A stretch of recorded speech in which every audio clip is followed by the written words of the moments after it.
I am very, very happy to introduce our next speaker, and we're very lucky to get him to travel all the way from Seattle just to come and speak to you this morning. Artist Richard Marquis is Mr. Murrini. In 1969, he traveled to Murrino on a Fulbright fellowship to learn as much as he could about glassmaking, especially the intricate Murrini canes. Now that wasn't an easy task because foreigners were not, and really for the most part are still not, very much welcome on the factory floors by the Italian workers who guard their secrets and techniques very carefully. Fortunately, the management of the firm of Venini, which had always been quite forward-thinking, allowed Marquis to watch and learn and ultimately do some work himself. Richard Marquis returned to the United States and he shared what was very exotic information with others in the young studio glass movement. His Lord's Prayer cane, made in 1970, was a technical tour de force, and a slice of it is on display in the Mosaic exhibition.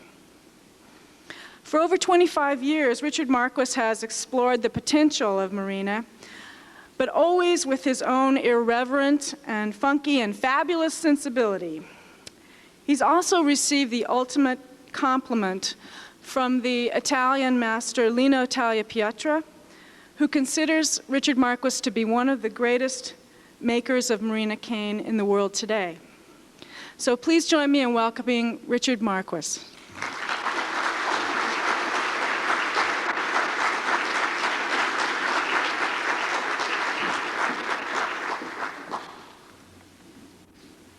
Thank you, Suzanne. Suzanne asked me to do a lecture here quite some time ago, about a year ago, and I thought I'd do it on the making of Murrini, and because I knew I had all these great slides of processes from like doing the Lord's Prayer and a bunch of other things. And then, of course, a few days ago when I started looking for these slides, I spent a couple days going through boxes and boxes of slides, and so I didn't find exactly what I wanted, and the lecture sort of changed. Now it's more like Dick's Adventure in Murrini Land.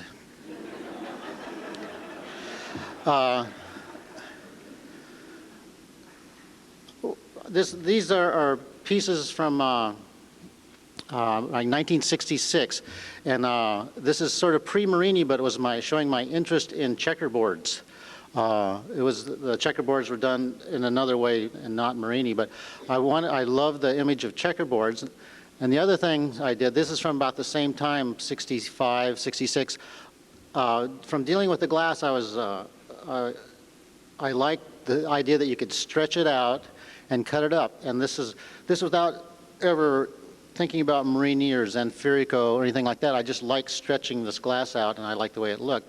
And so it was sort of tailor-made for me to later fall into the making of Murrini. In '69, as Suzanne said, I went to Venice and Murano, and that's a cement mixer on the canals in Venice on the left.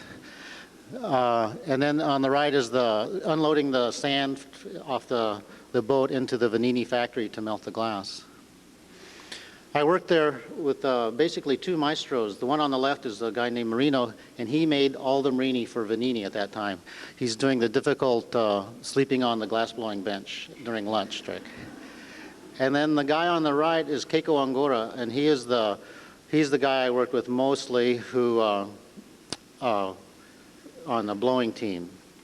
And interestingly enough, Keiko's sister is the wife of Lino Tagliapietra, so there's this whole little family sort of mafia of glass blowers. And this is working in the factory at Venini, and it's basically you make Murrini. What you do, you make something and you stretch it out and you cut it up. And so these are a couple guys. This is the way things are stretched. They're grabbed and stretched, and somebody goes up a ladder, and you hand the pipe to the guy going up the ladder, and you stretch it out.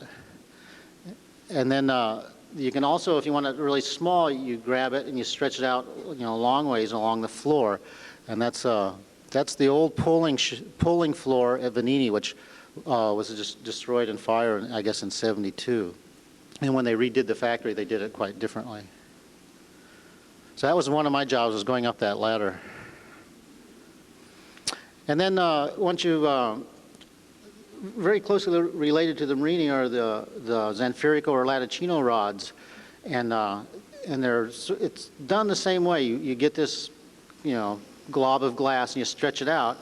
And if you cut it up in sort of long lengths and pick it up as rods, you get stripes or you get the twisted stripes.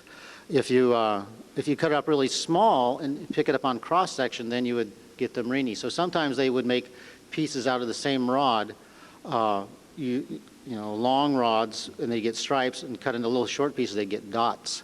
And this is the pickup. This is the basic. Once you have these things made, this is the basic way you blow something out of it. You roll a bubble or a collar over the stripes, and you pick it up. And they're getting ready to go into that mold. And the glass is hot, drooping into the mold. They go in the mold and blow it out.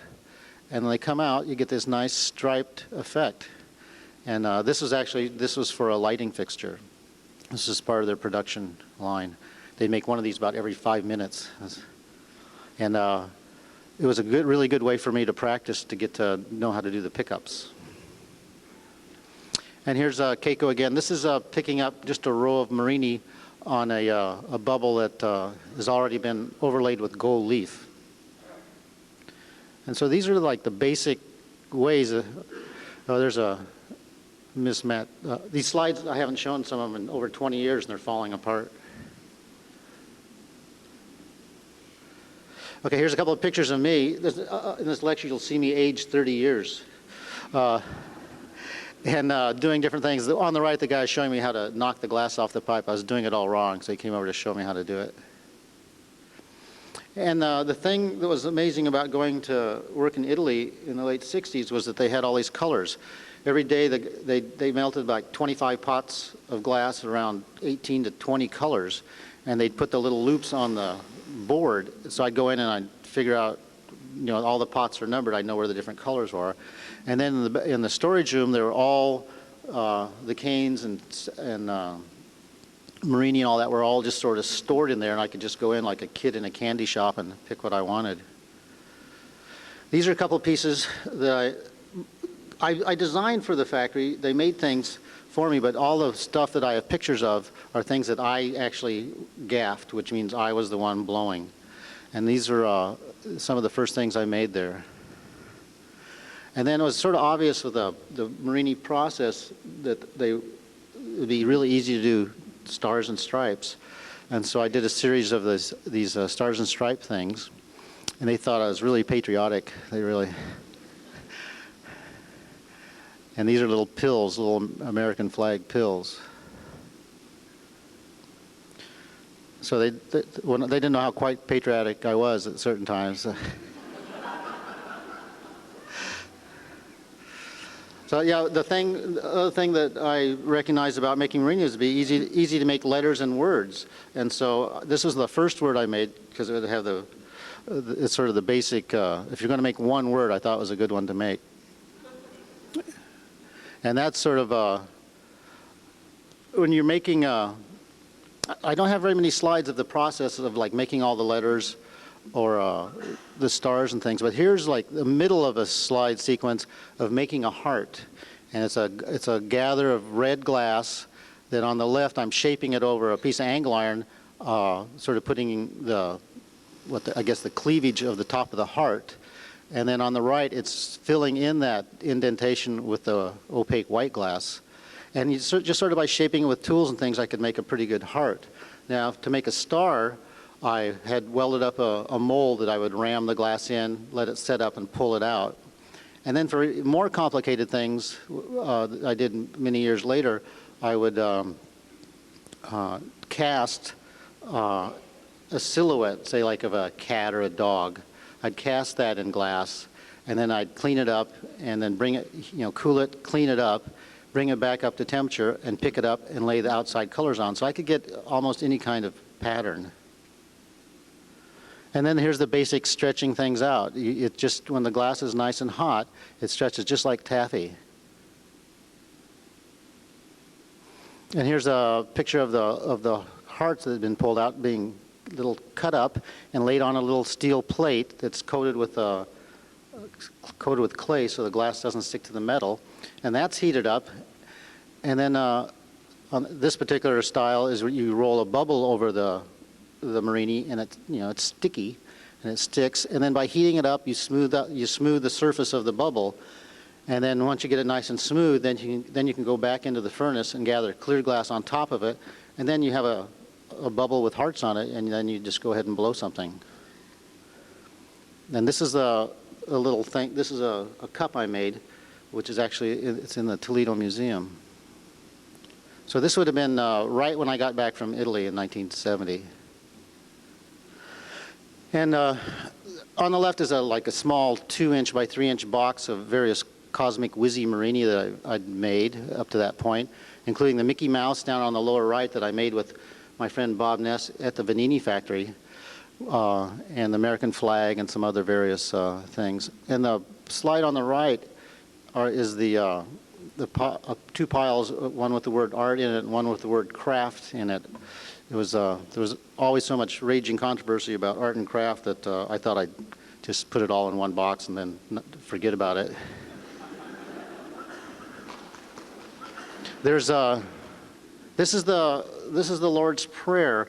I did this for my master's thesis at UC Berkeley, and the slide on the right I'm particularly proud of because that's a pin head in there. I was going to send one of these to Ripley's, but by the time I finished doing this, I was so sick of it I never wanted to see it again, and I didn't really get very interested in having done this until maybe 15 years later. It was just something I did that was an obvious thing to do, and then I moved on. And it was really funny, 20-some years after I made it, people are starting to appreciate it. I wish I had more little slices of it. I could do it again. I could do it much better, but there's just no point. Okay, so anyway, I kept working and stretching things out and different kinds of facial hair.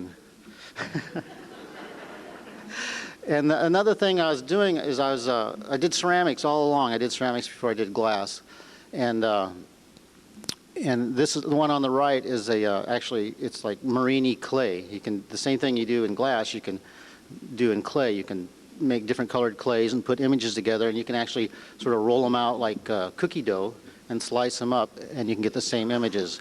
Anyway, I made these before I made the glass teapots, which sort of later became something I've known for a long time. And these are some of the first ones I made. These are murrini teapots that have teapot cozies that fit over them. And this is, now these are glass. And this is one that the museum here has. It's got a beaded checkerboard cover. And then like I'd work for usually from like mid-70s till the mid-80s. I'd work for a year and travel for a year. And in my travels, I go to different places and check out how they dealt with murrini. This is up at a factory, the Pershore factory in Scotland, making paperweights. And I always appreciated paperweights, and there's so much technique and skill involved with them. But I never have made any because I would only want to make the very best ones, possible. And there's just so much, it's already been done. I mean, it's not worth it for me to make paperweights because they would just not be very good compared to what some people can make. But I use that technology a lot, and I use it in such a way, I disguise it that people don't realize that a lot of my influences and stuff have come from paperweights. Here I was working at the Royal Leerdam factory. I don't know, this has been like mid-70s, and sort of doing Italian techniques in this Dutch factory. It was really hard. It was just so difficult. And the things we made were really ugly. But anyway, this is one of the shots you really never see. On the left, this is sort of what I call the art part, figuring out all the patterns and putting it down. Because mostly glass blowers, what you see is all the heroic, muscles, shiny sweat coming out of the furnace and blowing things. But probably more of my time is spent doing this than it is in the actual blowing of the glass. So these are the crazy quilt patterns that I made for a while until I had nightmares about this pattern. I couldn't look at it anymore, and I haven't done one for many, many years.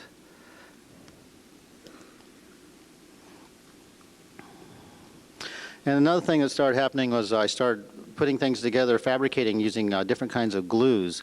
And almost all of these involved murrini in them somehow. The one on the left, the slab in the middle there, that's a big chunk of the Lord's Prayer. And you can see some parts of murrini on the ones on the right. And these pieces got all incorporated with other like objects that I made and found objects, and but murrini were always in them. Yeah, that piece is upstairs, and it's getting in the proper mode of making these things. This is 2 slides of the same piece. The original slide when I made it on the left, and I think it was like around 1980 maybe, 81, and then the rephotograph later when I learned how to photograph better. And those were just they're little bits of murrini that are just glued onto the piece after it's all cold. A couple other pieces with different photography techniques. Now these actually these pieces don't have murrini in them, but they have these toothbrushes that look like they're made out of murrini. And it's this checkerboard it's like the best pattern ever that anybody's ever come up with, and I'm just always drawn to it. And these toothbrushes are these made in West Germany. Now they're made in Italy actually, and they're just such an obvious relation to the other work that I do. And see here, still stretching things out and blowing things, and sort of general work shots. And this is sort of a few years later, still making things out of murrini. But also I did all these other things. I did these cabinets, and I did commissions. Oh, here's something I made. These are teapots on tripods with murrini teapots on top. And I worked with this guy, one of the Therman Statom. Is that in focus? I guess he's just moving.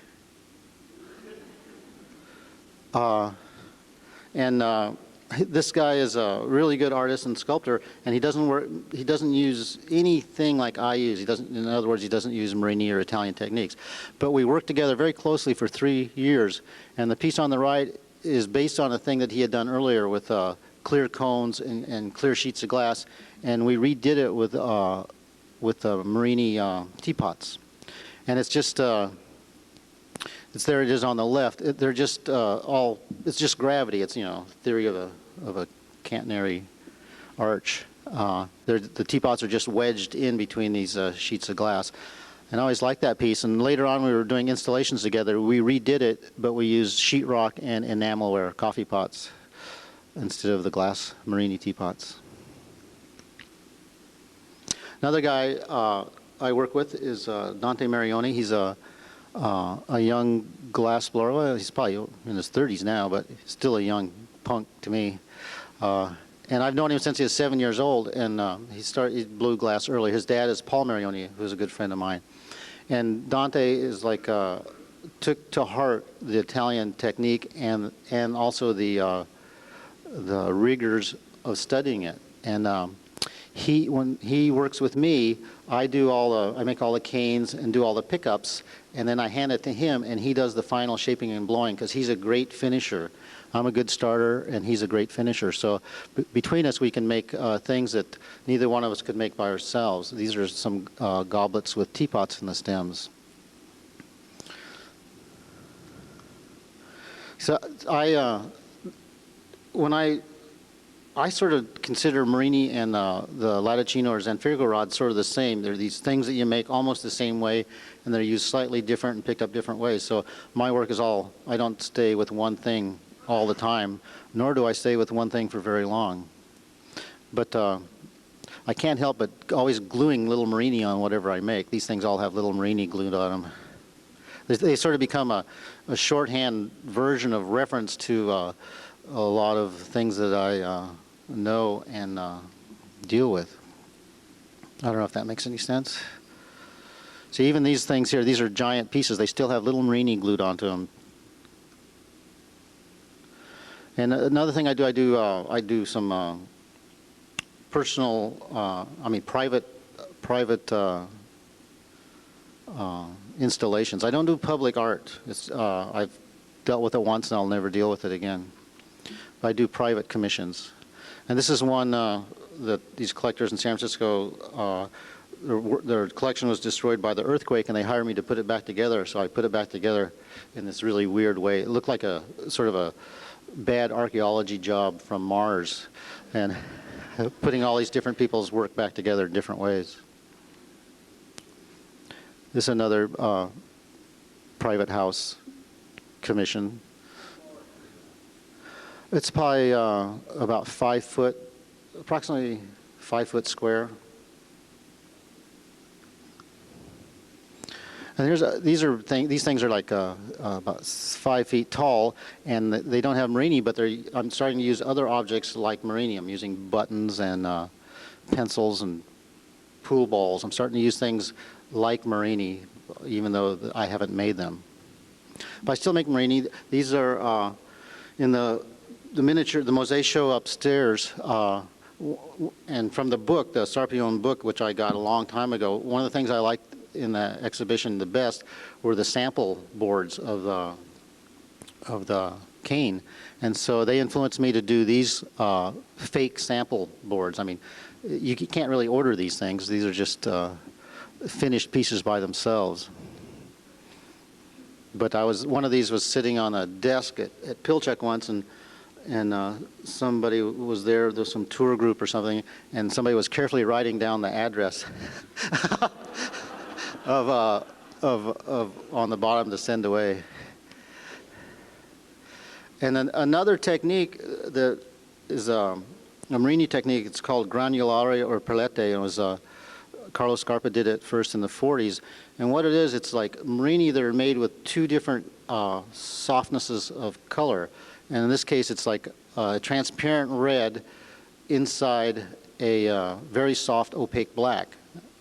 And when you hold the murrini up and you look through it, you'll see like little red, clear, red transparent dots in the black field. But when you blow it out without any clear on the inside, it's not picked up on a bubble and no glass is gathered over it. So it's just the murrini, and the difference in softnesses makes it go all lumpy. And so I call it lumpy ware. But the proper Italian name is either, when it was white, when they used white instead of the red, it was perlette, and then just basically it was granulare, which if you look up in an Italian dictionary means lumpy. On the one on the left, those little dogs, those are big slices of silhouette murrini. So the one on the left would be more correctly called a perlette technique. And these things are really, really hard to make because it's like trying to blow a bubble out of chewing gum. It just doesn't, it's not like bubble gum at all. It doesn't want to be blown into something. It wants to stay a little murrini. It doesn't want to expand. There's a couple more, and the way I use these pieces with the dogs in an installation at a gallery.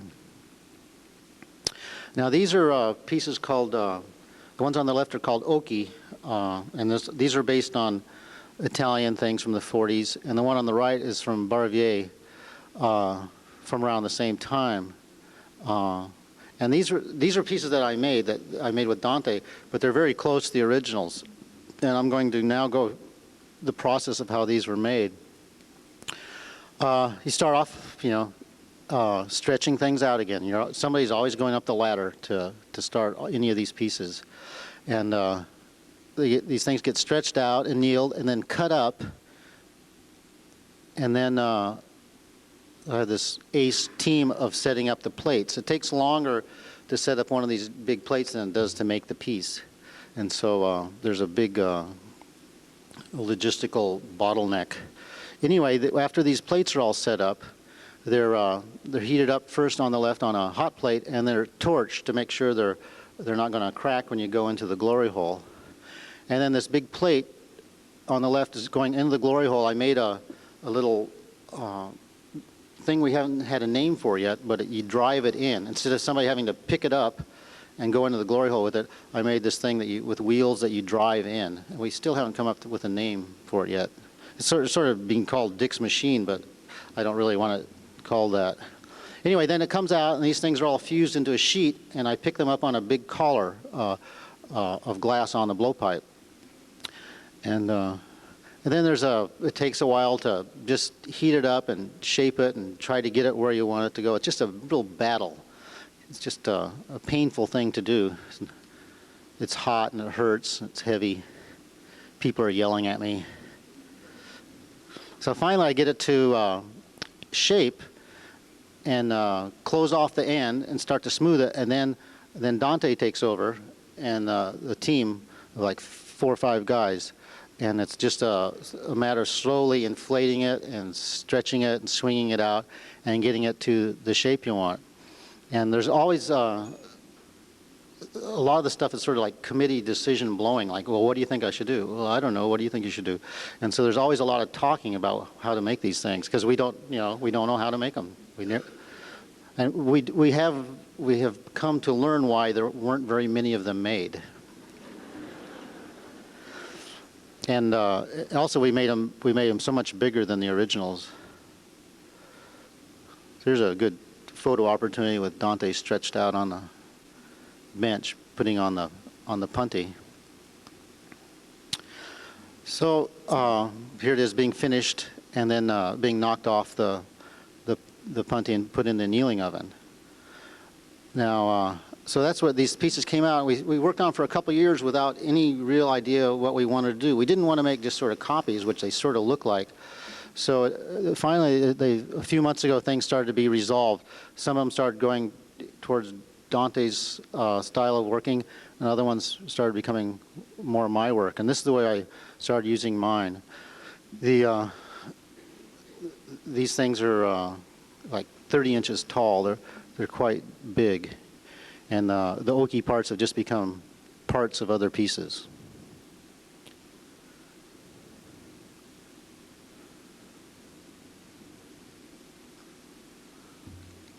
Oh, this is the last pieces, the dog pieces, are in my show I have up now at Elliott Brown Gallery in Seattle, and these are also in the exhibition. And these are the same, the granulare blown sort of lumpy teapots with little lumpy cups. These are called tea services. Okay, we're going to go to the next set of trays.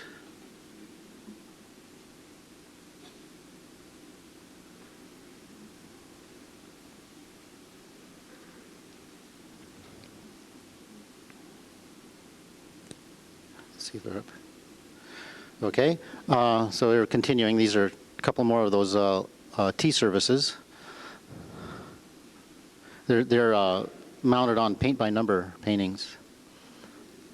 Okay, here's another guy who influenced me. This is Lino Tagliapietra, and I work with him. I help him make things, and then he sometimes makes things for me.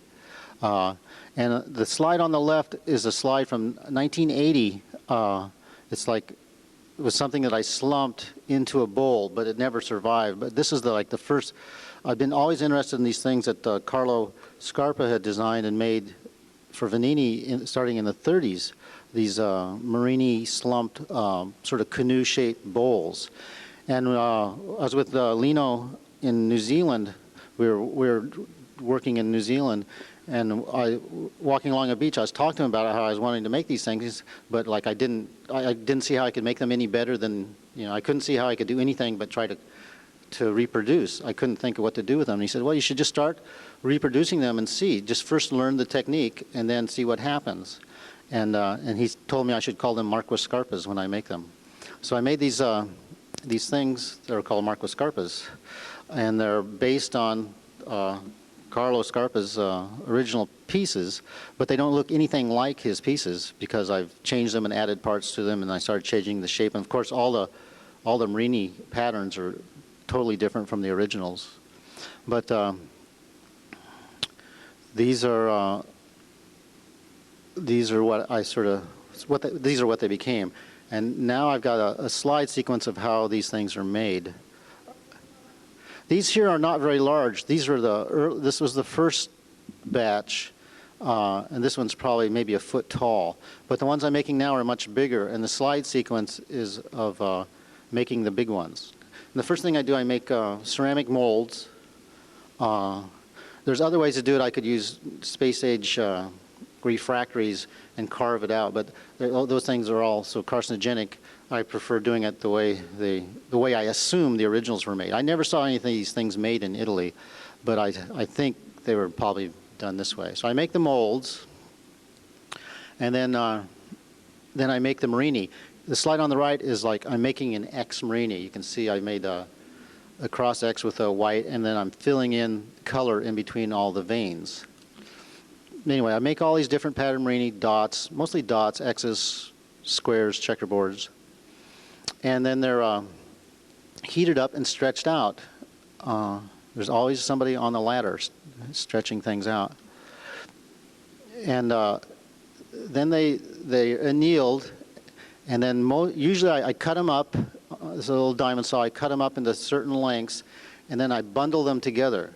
First I put them together with rubber bands, and then I wrap wire around them. And then these go into a little oven to be heated up, and they're brought up to temperature, just below softening temperature. I pick them up on a pipe or a punty, and then there's a whole process of heating and cooling, and somewhere in the process you have to remove the wire, and then I put some clear glass on the end of it, so when I stretch it out, I'll have something to grab and not waste any of the precious colored murrini. So you squish all the air bubbles out, and it's a whole. The idea is to have the thing pretty uniform temperature, so when you stretch it out, it stretches into a nice, even stretch. And then this is inside the annealing oven on the left. I have an odd, long annealing oven because I make all these long things. And then these get chopped up into little tiny pieces, about 1/4 of an inch thick. And there's just little cutters. There's little cutters with carbide tips that just snap them into pieces. And then I set up the patterns, and I determine what size the pattern is for which particular mold it's going to go over.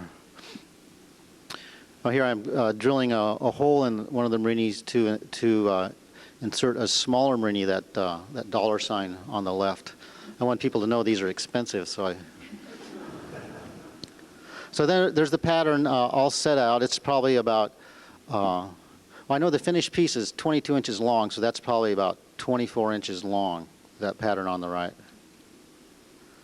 And then it starts to be heated up.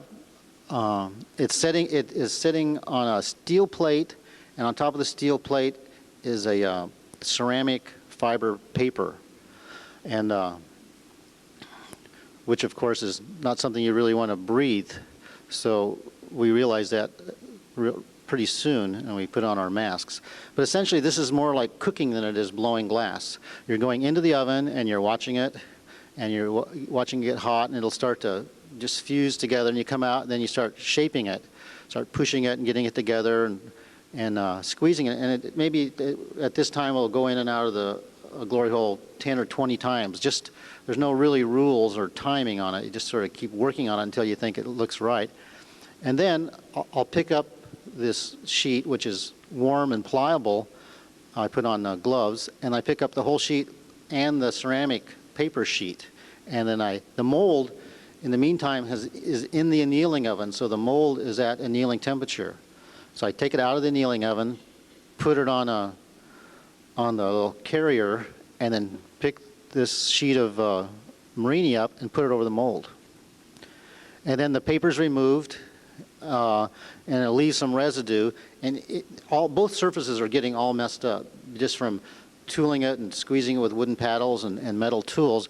But that doesn't really matter, because when they're all finished, both inside and outside surfaces get ground and polished. So here's going back in and out of the oven, just like cooking a pizza, and using various implements, we try to shape it. This is a very deep draw. I wasn't sure I'd be able to get this kind of shape because it's something that glass doesn't want to do. When you put a flat sheet of glass on a mold like this, it wants to drape like curtains. And so to keep from doing that, it's just a lot of manipulation and work. So finally we get it, just keep going in and out and get it to where we got the exact shape of the mold. And then we make sure that the piece isn't stuck to the mold. We pull it off so it's loose. Here, just make sure it's just sort of sitting on there loosely. Then the whole thing is put in the annealing oven with the mold. There it is on the left. And then here I've already picked up another big row of Murrini, and on a collar I'm blowing a bubble. This is going to be the foot of the piece, and it's just sort of this pattern. It's just expanding it, stretching it, shaping it, and adding a couple rings of color where the top's going to be, blowing out the bottom, cutting the bottom open, and then heating it up, and then doing a little flare so it looks like a foot. This is Dimitri Michaelidis, who's working with me on this. By the way, I should have mentioned that. On the left and on the right is Kodoro Amada. This is sort of one of the teams I work with. And then this thing's popped off in the annealing oven. And then I have to make the little thing that's called the donut that connects these two pieces. And that's Murrini's picked up, blown into a ball. And then I use the same mold to shape this thing so it'll have the same curvature, or at least close to the same curvature. And those things are all popped off. And then I do the rough shaping with diamond saws and rough diamond grit wheels. And after I do the rough things, then I paint the piece with paint. And you can see on the left there's a little bit of paint left on the inside. And then I start grinding, because when it's all wet, I can't really tell where I am. So I do the real rough grind, and then I do a rough grind, and then I paint it, and then I do the medium grind, and I paint it again, and I finally do the final grind. And it takes hours. It's such a painful thing to do. And it's really boring to do. And it's hard to keep your cigar lit. You know. Everything's all wet. And then the other pieces are dealt with. Here's the top being cut off and ground flat. And then the outside surface of this part is all ground. And the little donut is all ground. And then these things are assembled. You can see I'm assembling the one on the right upside down. And that's it. Then here's a few slides of some of the finished pieces. These are pieces that are in a show that opens in in November 8th in New York at the Franklin Parish Gallery. The show is just these 8 pieces. So these are about 2 feet tall and 22 inches wide. I took some pictures with birds in them. You can see the little lovebird on the one on the right inside. I made a menorah out of one with dice.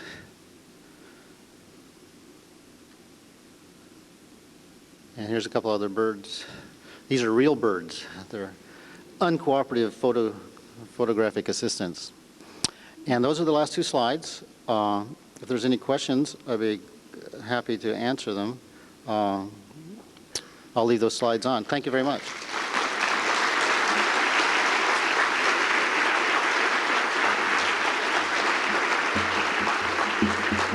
Should I take questions? That's perfect. Yeah, thanks so much, Dick. That was what was wonderful to see your new work, and also thank you for sharing all the step-by-step steps in making one. I'm sure everybody's been taking notes, and we'll be seeing some faux Marquiscarpas being produced now. So does anybody have any questions for Dick? Sure. Paul?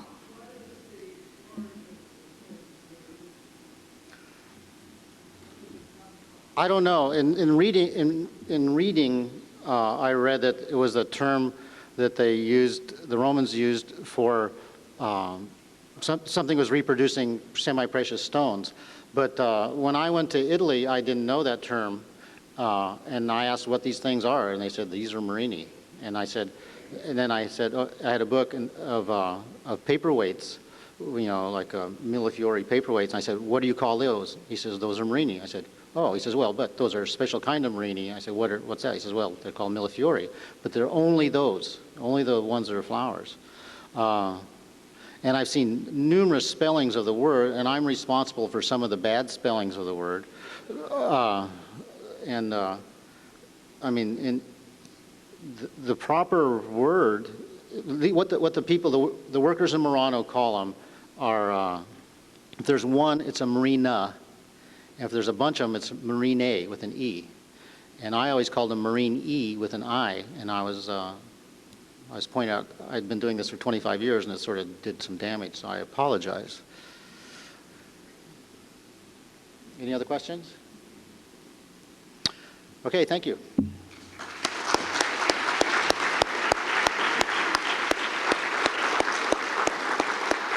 Thanks again. And we'll now adjourn and hopefully see very few of you back at 2 o'clock for the identification clinic. Remember, it's upstairs in the small auditorium.